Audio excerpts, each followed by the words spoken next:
understand. To be fair, that's been the general view of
Good afternoon. Zoom?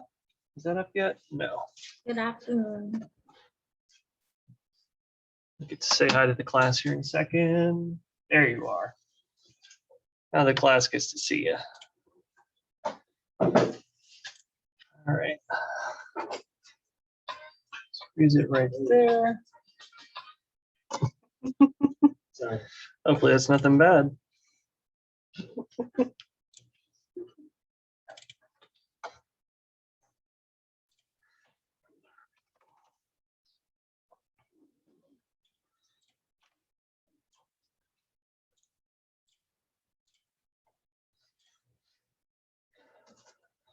We can unfreeze.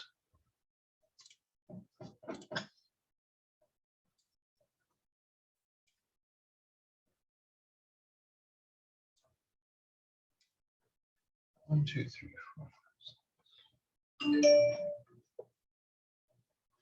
She tells me I should probably mute my phone because I don't think I have. Nope.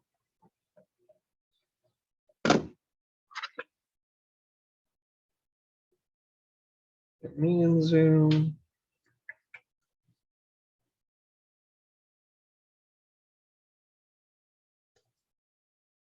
Myself. That's cool.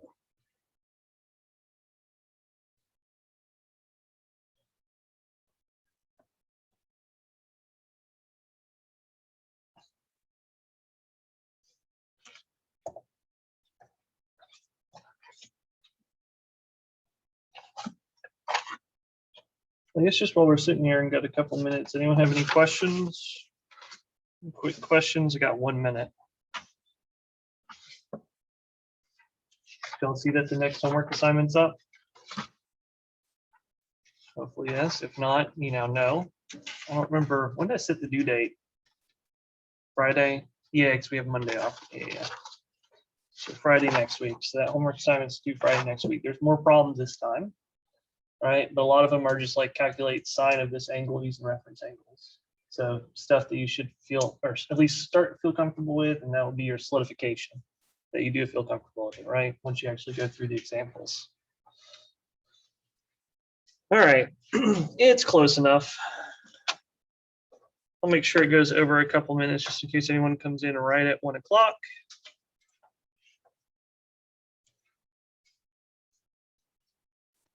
Let's go ahead and activate that daily quiz. So, share it for Zoom. So you all get to make sure you see the right one. Find the value of sine of 5 pi over 6. And now, just to prevent you this time, so like being nice, a little extra time, go ahead and type in various answers you can choose from. Sine of 5 pi over 6. You might want to use reference angles to help you figure it out. Don't need your notes. Shouldn't be using your notes. Something you should be able to do.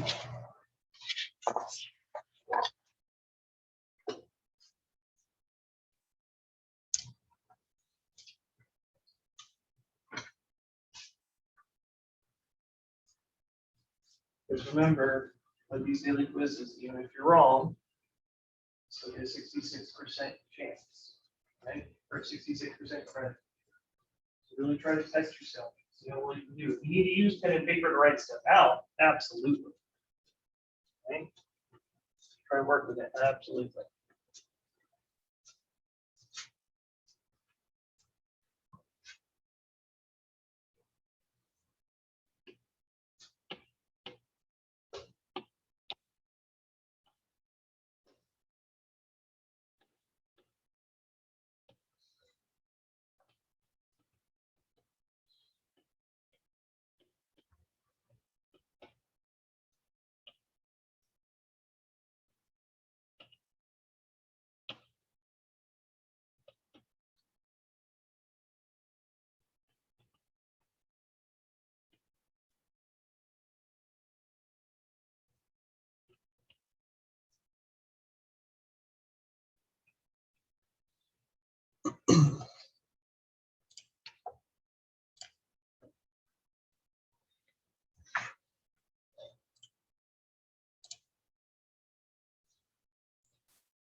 Let me freeze that too.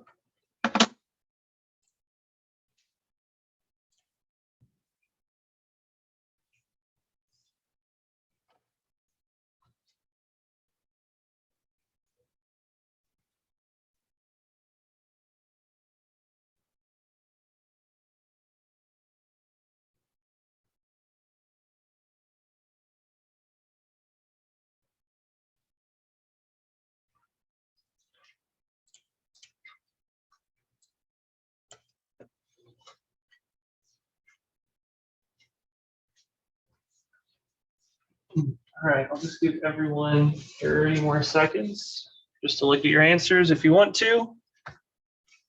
Confirm choice, change it. At least based on what I'm seeing is a good sign overall. We've got 9 responses, so still give you that 30 seconds just in case. Okay, that's frozen, yeah.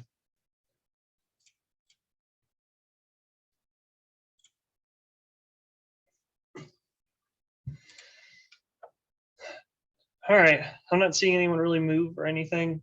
So I'm gonna lock answers here in 5, 3, 2, 1. Locking answers now. Ooh, looks like we had one person get in at the last minute. So we'll show you the breakdown. Oh wait, no, that'll steal it. So I guess you get to see it here in class. 73% of you said it is 1/2. 27% said it's -1/2. The fact that everyone was at least picking up on 1/2, whether it be the positive or negative, is a really good sign. So even if you got the negative part wrong, it wasn't necessarily because you were doing anything wrong with sign and the circle. You just forgot maybe what quadrant you were in and what that means for your X and Y values. Okay, so it'd be just a small little mistake if you got that.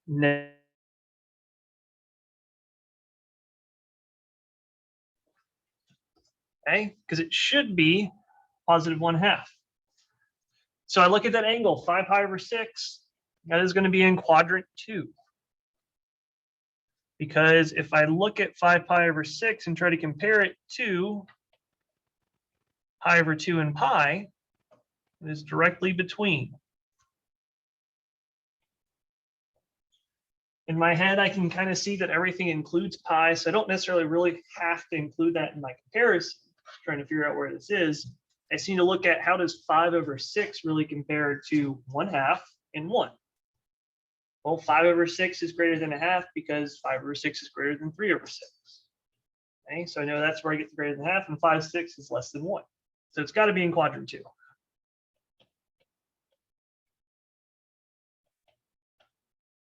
right, which is that top left quadrant of that Cartesian coordinate system. So we'll use that information later, but right now I know that I'm in quadrant 2. That just means I take my angle, subtract it from pi, put it inside absolute value. If I take a pi and remove 5/6, I'm just left with 1/6. So that means my reference angle that I'm going to look at, that's a little bit worse than usual, but is pi over 6. So what is the point associated with pi over 6? That is something we do have to memorize. What's the x value and what's the y value? Square root 3 over 2 and 1/2. Yeah, both of y'all got it. Square root of 3 over 2. Whoops, I just wrote a 2. So it is something I have to memorize. But remember, if you can even just try to say, okay, remember square root of 3 over 2 and 1/2, but which one? Well, pi over 6 was the smallest angle that we had in that first quadrant, which means my x coordinate need to be a little bit larger than my y coordinate. Because I'm a little bit farther on the x-axis than I am up, and square root of 3 over 2 is greater than 1/2. All right, that's my reference angle and reference point. If I'm in quadrant 2, that means I've just reflected over the y-axis. Quadrant 1, means I have positive X and Y values. Quadrant 2 means I have what X and what Y values. Yeah, I heard that mumble. Positive, negative. Oh, switch. Yes, I did.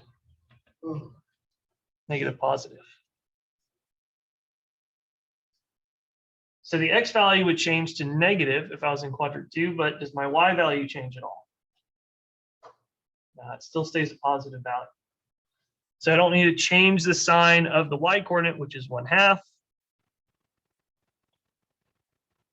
So sine of 5 pi over 6. It's going to be 1/2. I guess I didn't say it, but that's just also remembering sine corresponds to the Y coordinate. But based on the fact that everyone selected 1/2 or negative 1/2, means you probably need that. So that's a good thing. Questions? Go for it. Can you excuse that second? Sure. Any other questions?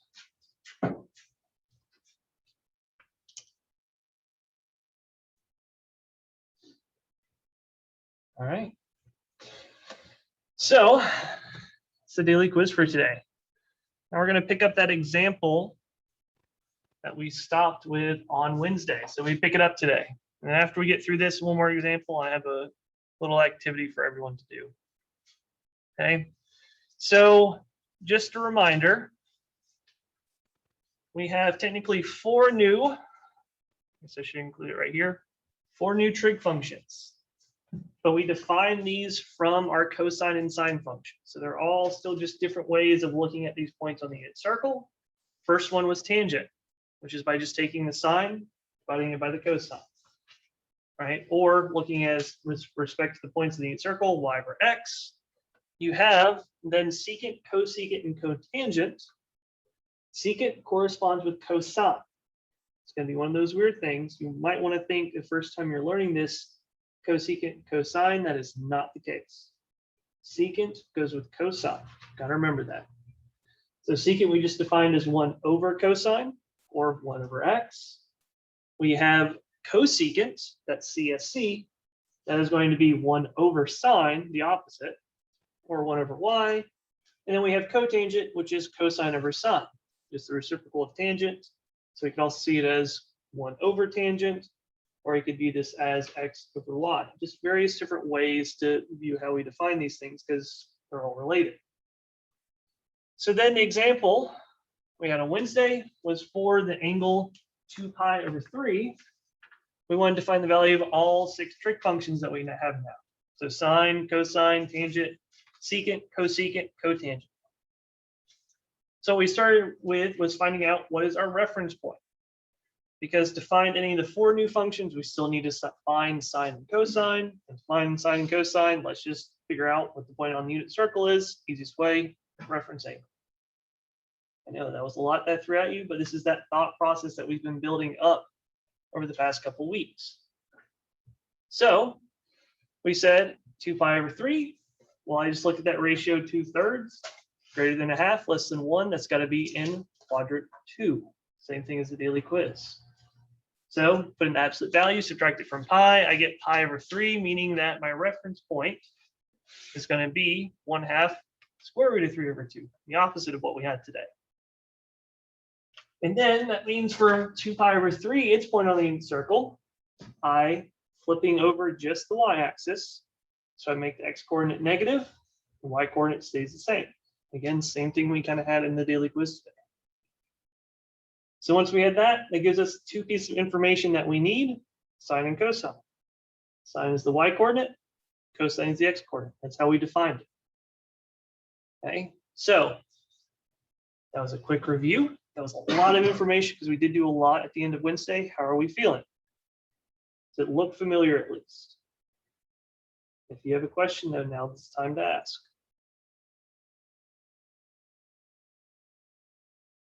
Because I have to take a silence as yes, everything is okay. Professor Rapp, I perfectly understand everything. What's up, Len? Can I say what? So about what?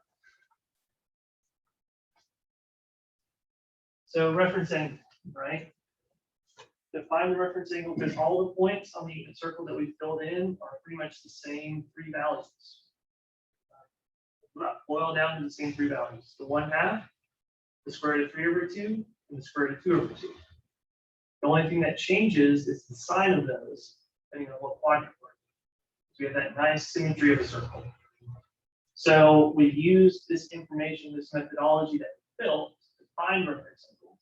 To essentially take any angle, figure out how I can compare it to something in that first quadrant. So then all I have to do is make sure I remember those 3 points in the first one.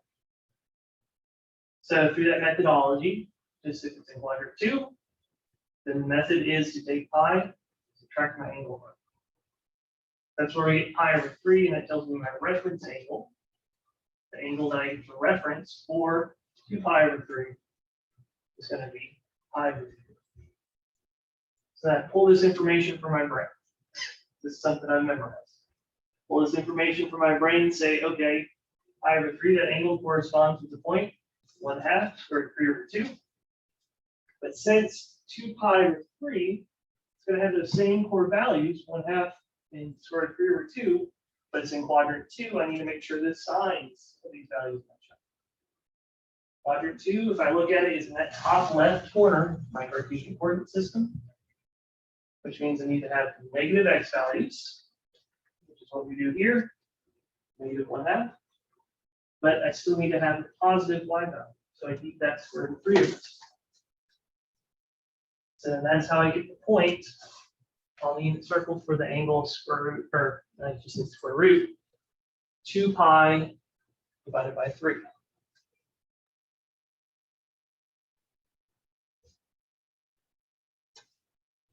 Any better? Okay. Don't lie to me. All right. So then once we have that point on the unit circle, we have by definition, right, how we defined our sine and cosine functions, what the value is of sine of 2 pi over 3 and cosine of 2 pi over 3. It's just going to be the y coordinate and x coordinate respectively. So we get sine is square root of 3/2, cosine is negative 1/2. And now that we have that information, I can use that to find my other 4 trig functions. So let's do that. All right, someone give me one of the other 4 trig functions. All right, first one I heard was tangent.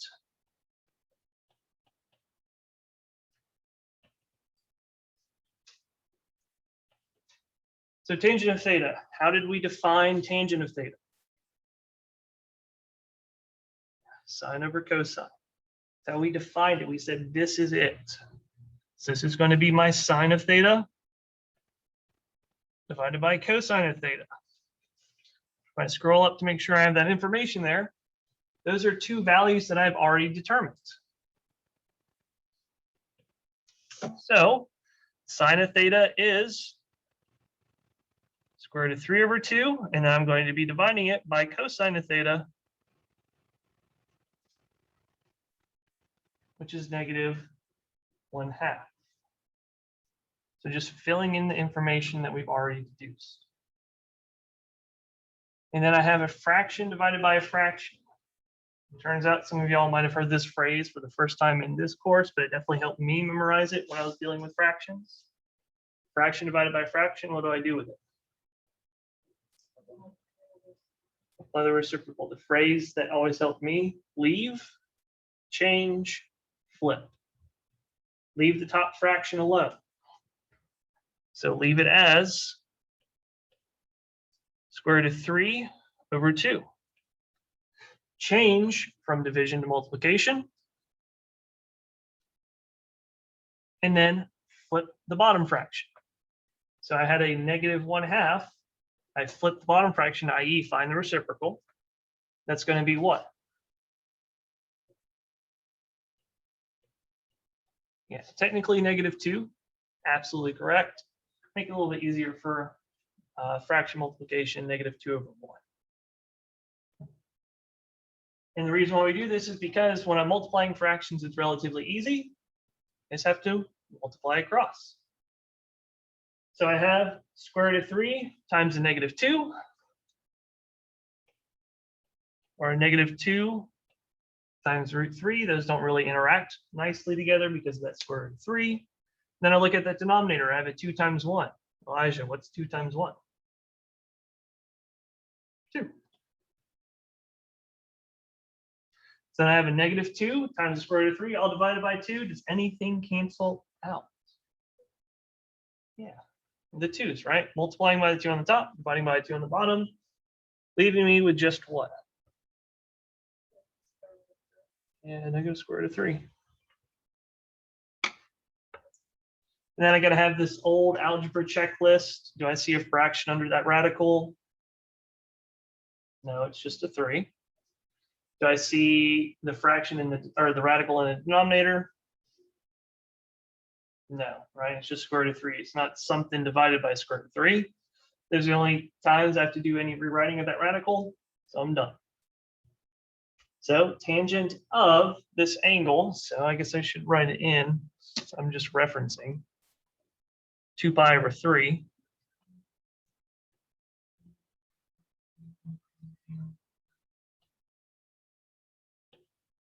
So tangent of 2 pi over 3 is what? Yeah, negative square root of 3.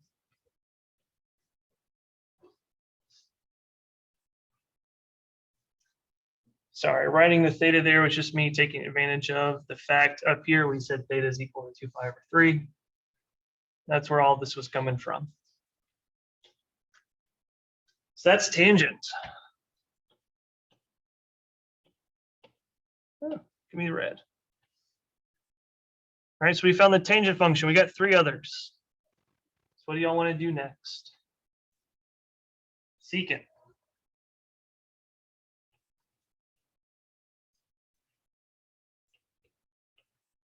So next I want to find secant of 2 pi over 3. Well, how do we define the secant function? 1 over x. Yeah, 1 over x, 1 over cosine, both are absolutely correct.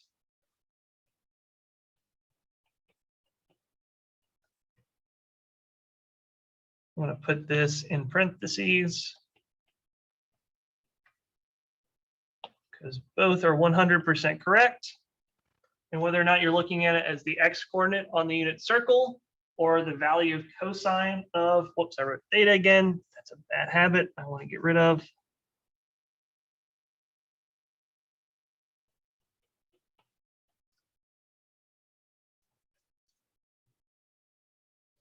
So secant of 2 pi over 3, I can see as 1 over cosine of 2 pi over 3, or the x coordinate for the angle 2 pi over 3. And what is cosine of 2 pi over 3? Negative 1/2. Which means this is going to be 1 divided by negative 1/2.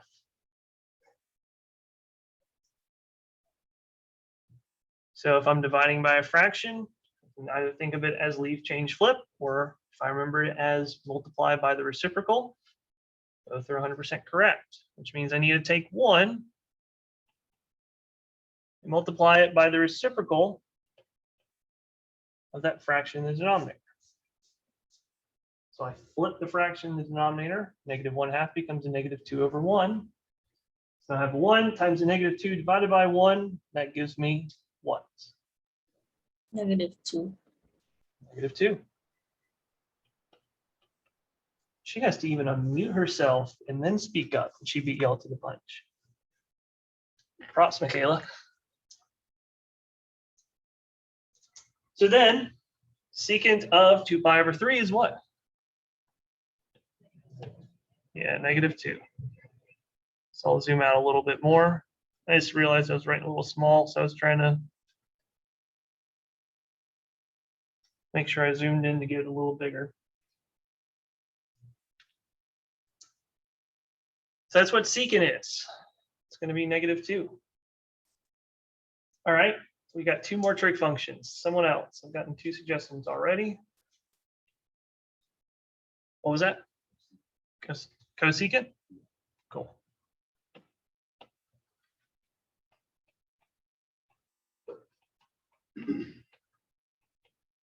So let's do cosecant of 2 pi over 3. That's another trig function that we've defined. How do I define cosecant though?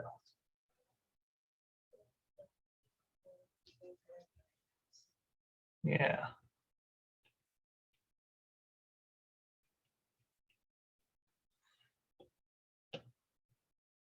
It is just my personal preference to remember it as 1 over sine. Because then I can use the fact that if I'm talking about sine, then I can think of this as 1 over whatever the y coordinate is for that angle theta. But if you want to memorize it as 1 over y, 100% correct too. Just got to remember that you're talking about the y value of a point on the unit circle when you say y. But I've already figured out what sine is. What was sine of 2 pi over 3? Yeah, square root of 3 over 2. That's what we determined at the very beginning by using that reference angle. So that means this is just going to be 1 divided by root 3 over 2. So again, dividing by a fraction, the same thing as multiplying by its reciprocal.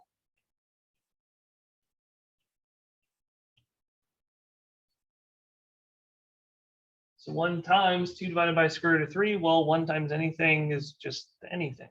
Multiplication by 1 doesn't change it, leaving me with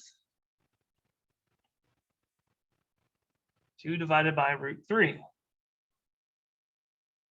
Am I done? Yeah, okay, yeah. So a lot of eyes light up. It means you're doing that check flag in your head always. I see a radical, I want to make sure that there's no fraction under the radical and it's not a radical in the denominator. But I do have a radical in the denominator here. I got that square root of 3. What was the trick to get rid of that radical in the denominator? Multiply by square root over 3. Yeah. So I just take whatever that value is in the square root.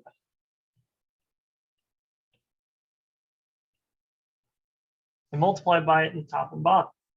As long as I multiply by that same value in its numerator and denominator, I'm not changing the ratio, right? If I end up simplifying this thing down, it's still going to become what I had originally, 2 over square root of 3. But now, in that denominator, I get square root of 3 times square root of 3, which is going to become what?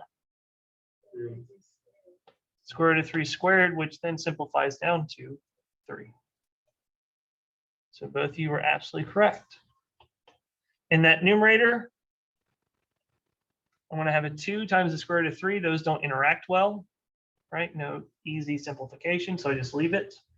But then in that denominator, square root of 3 times square root of 3 gives me 3. Now, do that checklist again. Any fractions under a radical? No. I purposely just got rid of that radical in the denominator, so am I good? Yeah.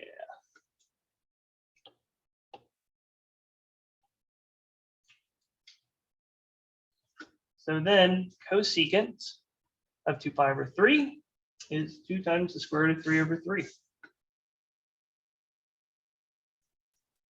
So we got one more. We're probably going to get through it relatively quickly because we're hoping to see a pattern appear. But any questions so far? I've done a lot of talking.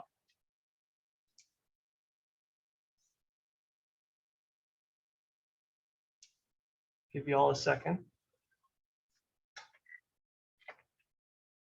Go for it.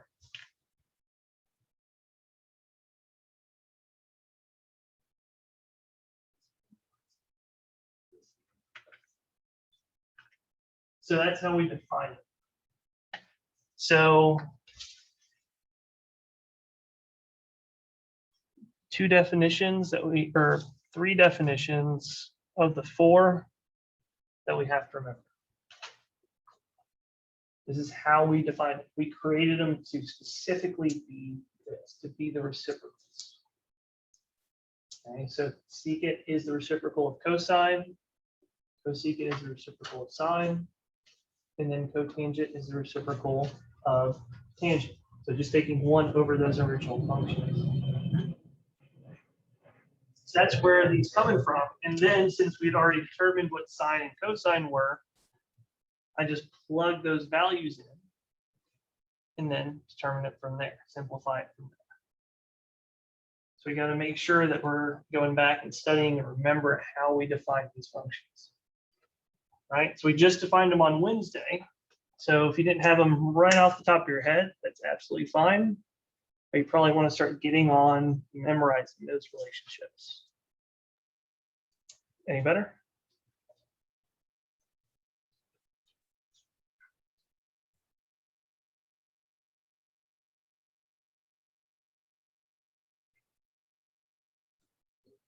A bit? Doesn't sound confident. We can talk a little bit more after class. So I wanted to try to save the last 20-ish minutes for this activity that I got. I got one more to go through. All right, so we got sine, cosine, tangent, secant, cosecant. What are we missing? Cotangent, right? That was the last one we defined. So cotangent, I can either think as 1 over tangent, or I could think of as cosine over sine. Either works. And I'll show you that they do.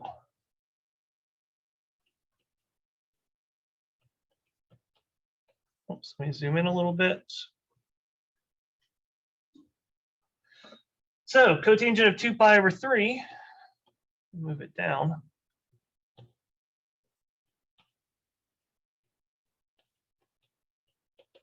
I could think of as 1 over tangent of 2 pi over 3.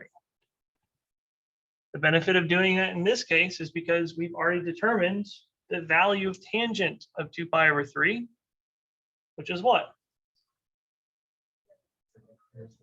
Negative square root of 3. So then this would become, well, 1 over negative square root of 3.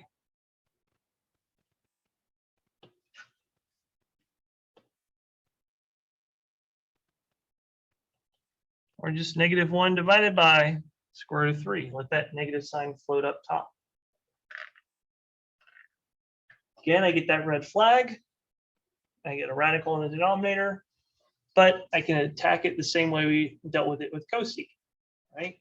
Multiply the top and bottom by that radical.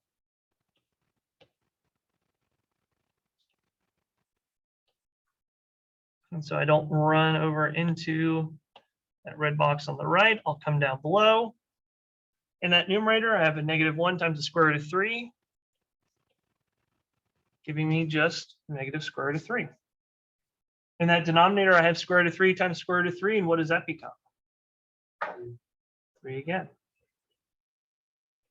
Because I'd have, just like Chanel said before, square root of 3 quantity squared. Square and square root cancel each other out, leaving me with just 3. And I am done.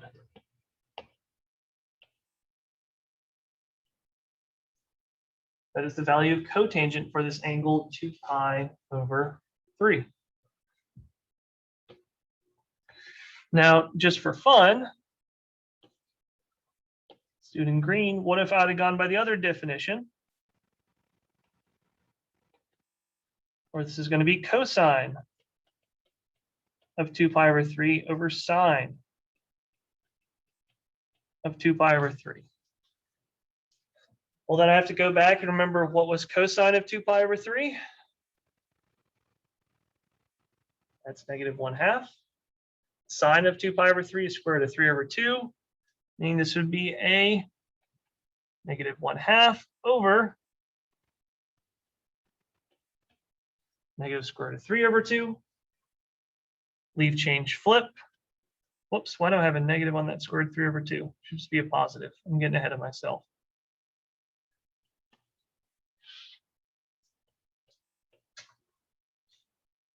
Leave change flip that fraction for the division of the two fractions. That becomes negative 1/2. That fraction that was in the numerator, change division multiplication, and then flip the bottom fraction. So it becomes 2 over square root of 3. Well, now I have a negative 1 times a 2. Gives me a negative 2. And then in that denominator, I'll have a 2 times the square root of 3. What cancels out? 2's are going to cancel each other out. Leaving me with a 1 over the square root of -3 or -1 over the square root of 3. I do that same trick of rationalizing by multiplying and dividing by that radical I see in the denominator. Oops, I'm working in green, giving me, oh, hey, look, negative square root of 3 over 3. Just the same value we came up with before. Kind of a confirmation that these are equivalent definitions.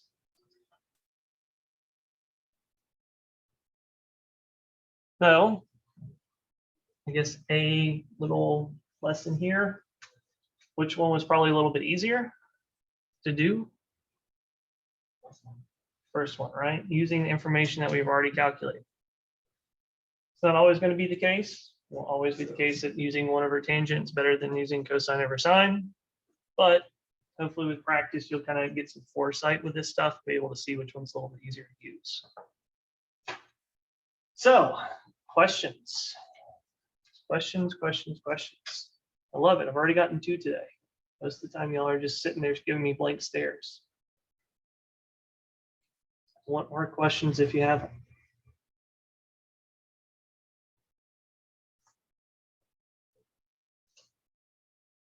I think I can really scroll it too much higher. All right. So for the last 15 minutes of class, I need you to pull out a fresh sheet of paper. For those of y'all on Zoom, same goes for you. Okay, pull out a fresh sheet of paper. What we're going to do is create a concept map. We've gone through 3 full weeks. We have met 12 classes, and we have covered a lot of material, over 11 of them, because the first class was just a syllabus class. I want to see what you remember. So I want you to put your notes away and pull out just that 1 sheet of paper. Okay, put your notes away and pull out 1 sheet of paper. This is not for a grade. This is to help you and me kind of figure out what you're remembering right now, what you're not, so we can go in and fill stuff in.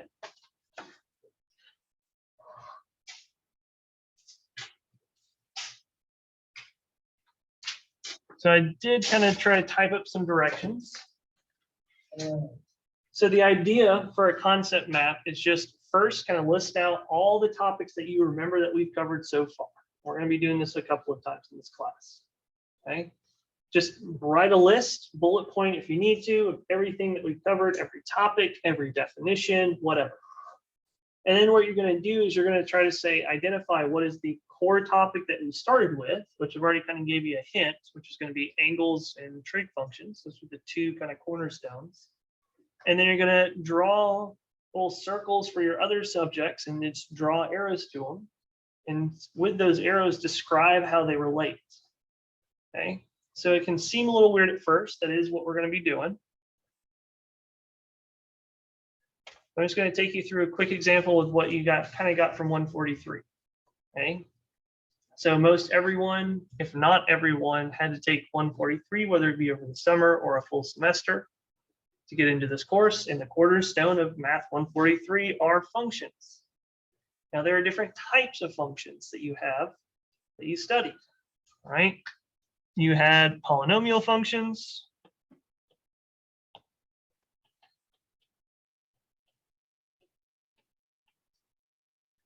You had exponential functions.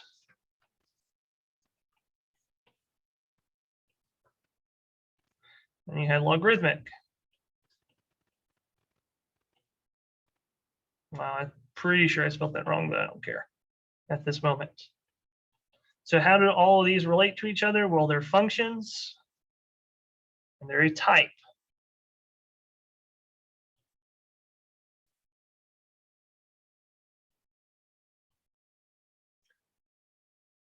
And I'm going to go from there, right? I could also say functions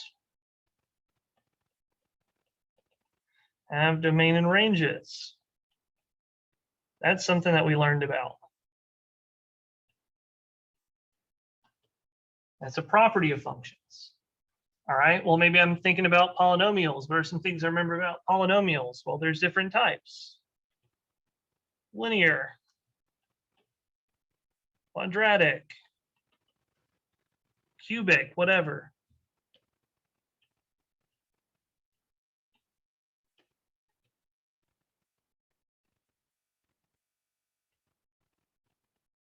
And then we study linear functions and quadratic functions for a little bit. Linear functions have a slope. They have intersects, a y-intersect. Quadratics have roots. And there was a lot of stuff with roots that you had to do, right? You had to figure out how to factor and maybe vertex form. You had to figure out how to graph all of these.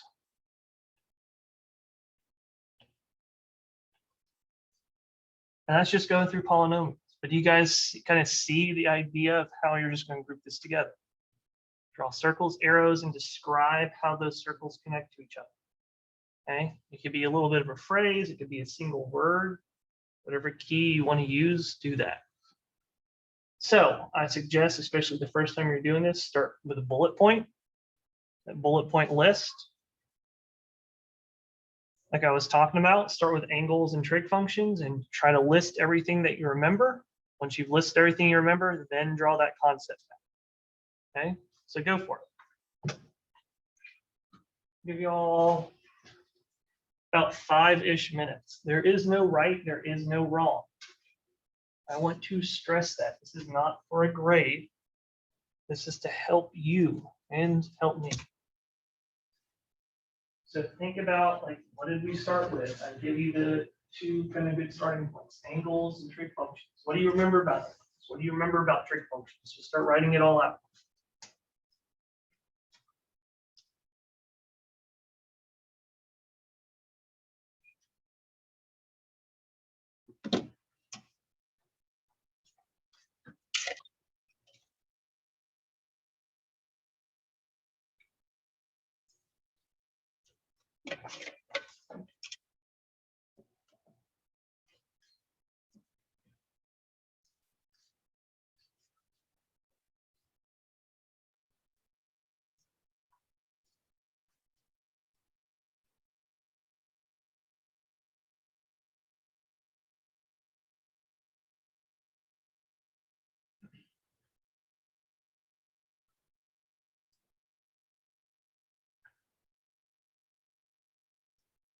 You should still be listing things out right now. Once you feel like you've gotten to everything that you can remember, even if it just ends up being like 3 or 4 things, right? Once you've listed out everything that you think you remember, go ahead and start making that concept map.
And I want to stress again, there is no right or wrong here. Just what you remember.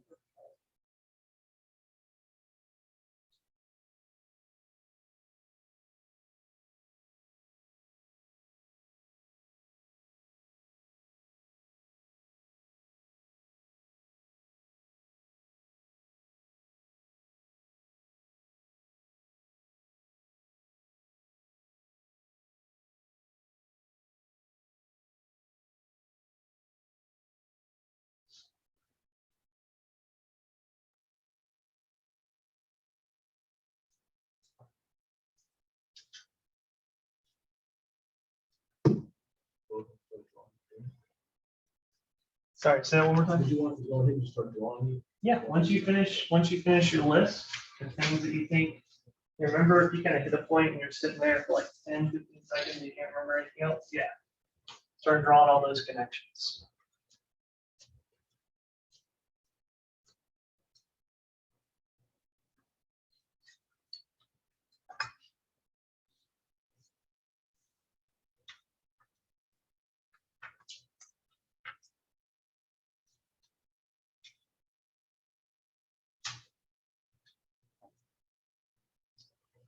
You have to erase, use a new sheet of paper, whenever, do it.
Done, Michaela?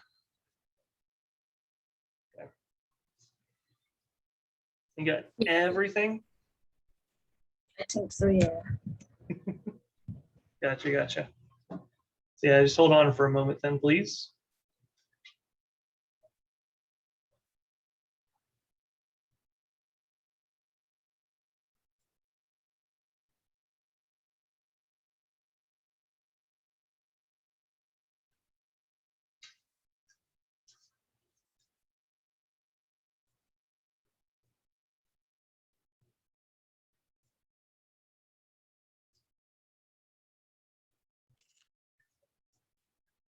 All right, so if you're not done, that is fine. I'm just kind of restricted time-wise. What I want you to do now, so Zoom, I set up a breakout room for y'all to join. So you can go be a little private from the rest of us if you want to. You don't hear everyone in here talking, or not everyone in here hears you talking. For those of you in here, pick a partner, preferably, I guess, just space-wise, you two front row, and you two in the back. Swap, if you feel comfortable, swap papers with one another, right? And when I say feel comfortable, I mean COVID-wise, right? You don't necessarily want to hand paper over. Maybe put it beside them so they can read, whatever you want to do to feel safe, still stay 6 feet apart. Read their concept map. See if that helps you remember anything. Ask them to explain something. Make sure that they can explain the connection.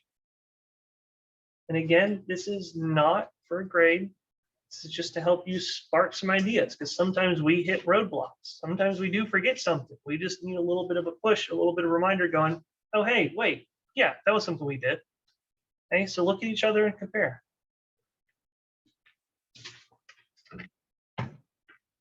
Again, make sure you feel comfortable COVID-wise. Stay distance apart if you can. Zoom, I set up that breakout room for y'all to go join to go do that. So at the very bottom, one of the little toolbars, you should see breakout rooms. There's a room 1, Tenkara is already in there. I guess I can move y'all. There you go, Michaela's going. Schneider. Shaquan. All right, Shaquan, I got you assigned to that breakout room. Go compare with them. I'll call you back here in a couple minutes.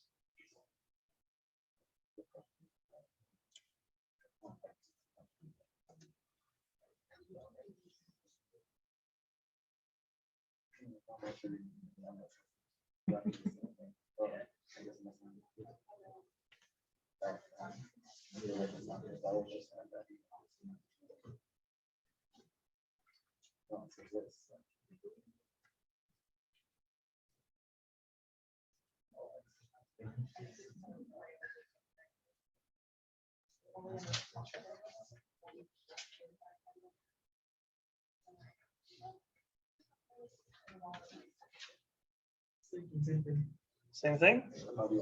You sure you're not missing anything? Then fill it in. Help each other fill it in. Challenge yourself. Not yet. I'll tell you to do that after. But challenge yourself now. See what you can remember.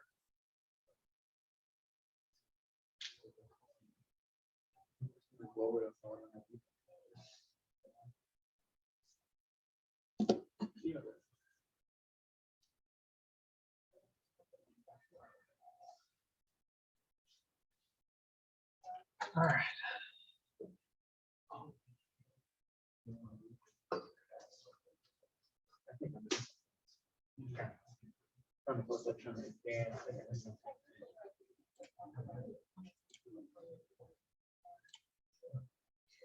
Give them 60 seconds to get out.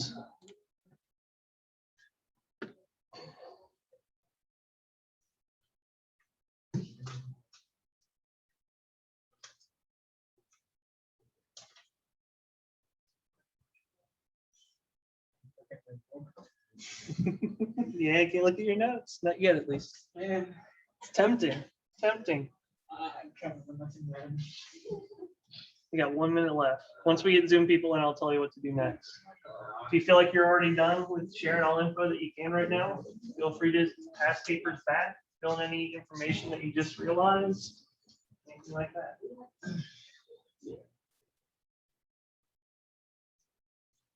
I want to wait for them to get out of that breakout room.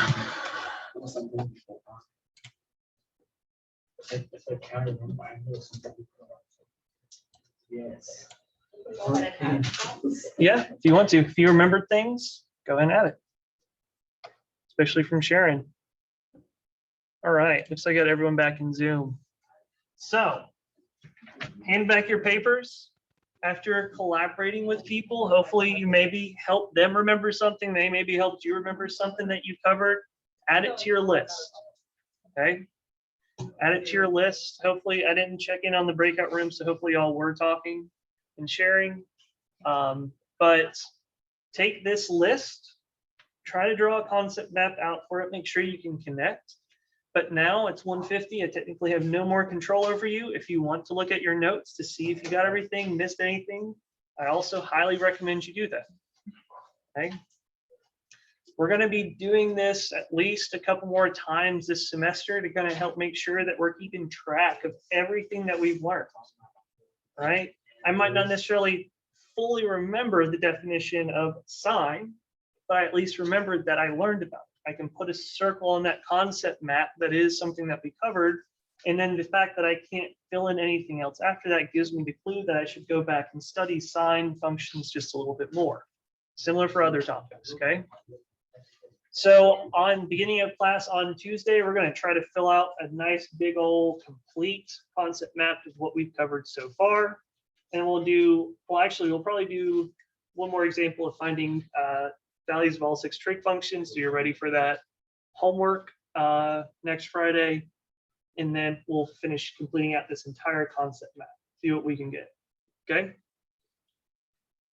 So it is your Friday of Labor Day weekend. We don't have class on Monday, right? The university's closed on Monday, so I will see y'all on Tuesday. Please remember to be safe this weekend. Wear a mask, party, or I guess no, y'all are not. Oh no, it is 18 here. Feels weird. Party responsibly if you do that. Otherwise, be safe. Enjoy your weekend. Okay. Zoom. I'll catch y'all on Tuesday. If you have any questions, feel free to stick around and ask them.